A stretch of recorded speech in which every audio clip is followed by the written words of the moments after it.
Simple lang naman laruin ang brick game. Ang pinakapayak na uri ng laro nito ay isang puzzle video game na kilala din sa tawag na Tetris.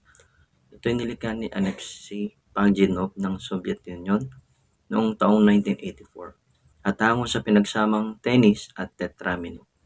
Isang salita kung tawagin ay bricks na kung saan kinokontrol ng manlalaro ang mga bumabagsak na brick na hugis letrang I, J, L, O, S, T at Z.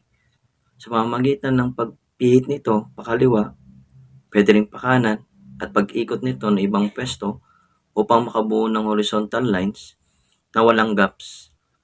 Bago ito lumanding sa ibang screen, kapag may nabuong linya, mawawala ito.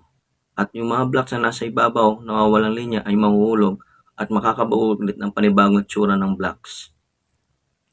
Siguro mga Karods TV, lahat naman tayo ay nakapaglaro na nito ng brick game. At syempre, dito rin tayo nakakabili ng brick game dahil sa murang presyo nito noon.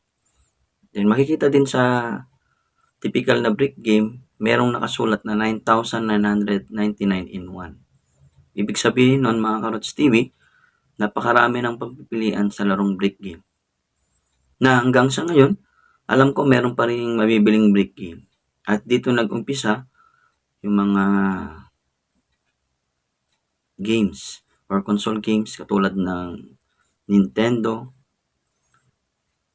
tas Family Computer, tas Game Boy, so madami pa pong iba. So ingat po kayo mga Karods TV. Comment down below kung nabutan nyo po. Paalam.